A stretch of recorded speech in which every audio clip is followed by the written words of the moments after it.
Video game demos, standalone or integrated. Demos are a great thing. They are consumer friendly purely for just allowing people to try the product before they buy it. Something that matters far more when you consider the luxury and prohibitive costs associated with the video game hobby. Demos are presented in different ways on different platforms from the perspective of trying to maximize sales of a game that may have had a lesser marketing budget.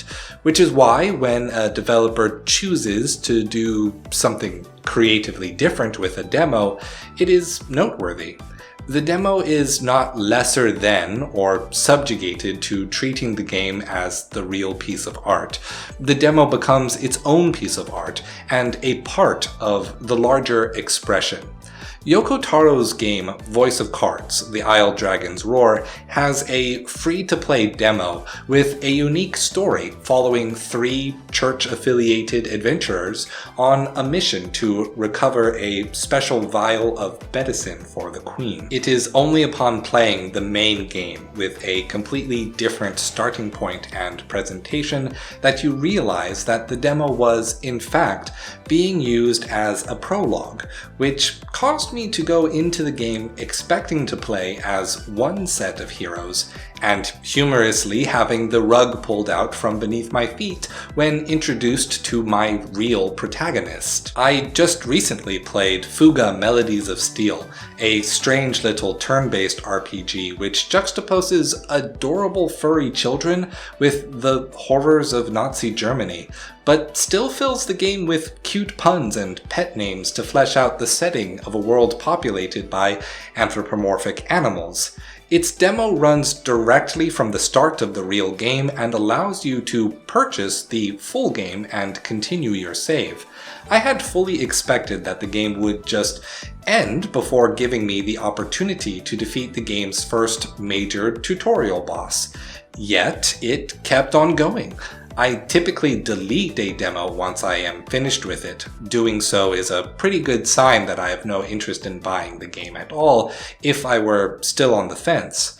So it is hard for me to say which makes for a better demo experience. A standalone demo, something that is standalone and gives me a sense of fulfillment by playing just the demo, a la Voice of Cards, or an integrated demo, something that trusts me enough to thrust me into the game as it is, while facilitating what I need to keep playing should I enjoy the experience enough to make a purchase.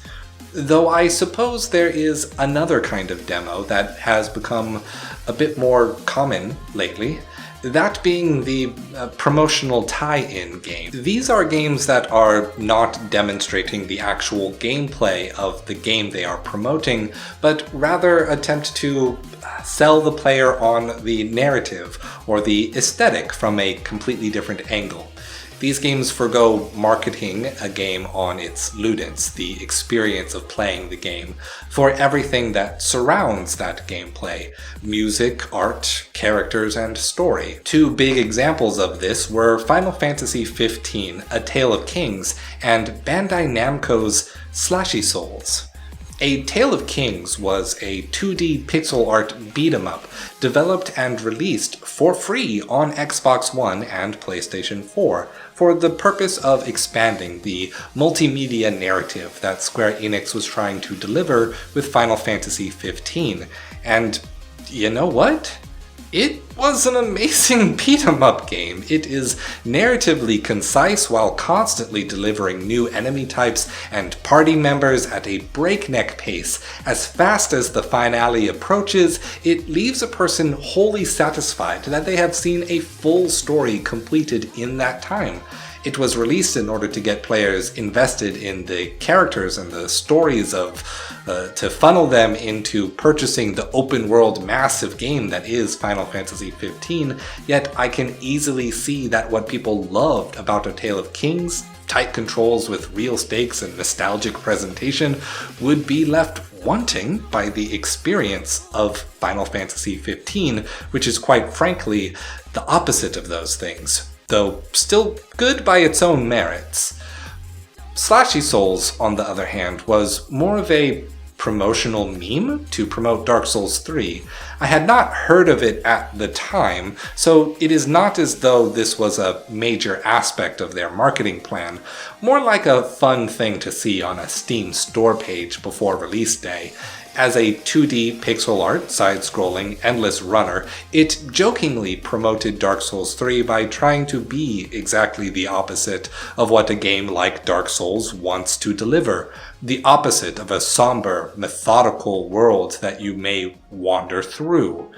And this seems even more intentional, given that it recently came to light that a more serious Metroidvania approach to a promotional game was pitched to Bandai Namco, yet the proposal was rejected. Both Dark Souls 3 and Final Fantasy XV were games that I needed no convincing to purchase. I was made aware of these promotional demos long after the fact. There's no way for me to know how or if they would have impacted my purchase decision, but while I appreciate this sort of thing existing, I'm not sure a standalone demo, so wholly different from the experience it encourages me to purchase, would ever be able to tip my hand. So tell me what you would prefer, a standalone demo that contributes to the narrative and aesthetic landscape of a game, or an integrated demo that puts you into the game sooner. And stay true.